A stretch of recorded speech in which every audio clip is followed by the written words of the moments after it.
Good morning. எல்லாரும் எப்படி இருக்கீங்க?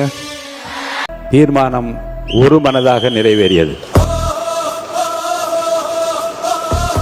என் அன்பு தமிழ் நெஞ்சங்களுக்கு வணக்கம். தமிழ்தாய் வாழ்த்த ரெண்டாவதா பாடிட்டாங்க. தமிழுக்கு முக்கியத்துவம் கொடுக்கல அப்படின்னு சொல்லி நம்ம தலைவர் மேல தேவையில்லாத அரசியலையும் பொய் பிரச்சாரத்தையும் செஞ்சுட்டு இருந்த எதிர்கட்சிகளுக்கு இன்னைக்கு சட்டமன்றத்துல தலைவர் கொடுத்திருக்காரு பாருங்க பதிலு. ஆமனன்பா, இனி தமிழ்நாட்டுல எந்த ஒரு பொது நிகழ்ச்சியா இருந்தாலும் சரி, கல்வி நிறுவனங்களா இருந்தாலும் சரி, நிகழ்ச்சியோட தொடக்கத்துல கட்டாயமா தமிழ்தாய் வாழ்த்து தான் முதலில் பாடப்பட வேண்டும்.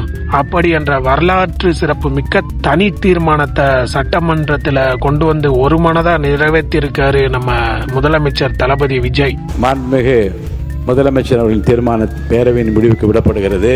மறுப்போரே இல்லை. தீர்மானம் ஒரு மனதாக நிறைவேறியது. இந்த தீர்மானத்தை அனைத்து கட்சிகளும் வியந்து பாராட்டினாங்க. தமிழ் ஒரு மொழி மட்டுமல்ல, அது நம் உயிர், பண்பாடு, நாகரிகம் அப்படின்னு தலைவர் சொன்ன அந்த வார்த்தைகள் ஒவ்வொரு தமிழனின் நெஞ்சத்தையும் சிலிர்க்க வைக்கும். அப்படிப்பட்ட இந்த தமிழ்தாய் வாழ்த்திற்கு தமிழ்தாயின் தலைமகனாம், தமிழக வெற்றி கழகத்தின் வெற்றி தலைவராம், எங்கள் நெஞ்சமெல்லாம் நிறைந்திருக்கிற மாண்புமிகு தமிழக முதல்வர் கொண்டு வந்திருக்கிற இந்த தனி தீர்மானத்திற்காக அவரை இருகரம் கூப்பி வணங்கி வாழ்த்துகிறேன். தமிழுக்கும் தமிழ்நாட்டுக்கும் பெருமை சேர்த்த நம்ம தலைவரின் இந்த வரலாற்று சிறப்பு மிக்க நடவடிக்கை பற்றி நீங்க என்ன நினைக்கிறீங்க? கமெண்ட்ல சொல்லுங்க. நமது சேனலில் தாவேகா மற்றும் தளபதி விஜய் சம்பந்தப்பட்ட வீடியோக்கள் மட்டுமே வரும். அதனால் நம்ம சேனலை சப்ஸ்கிரைப் பண்ணி வச்சுக்கோங்க.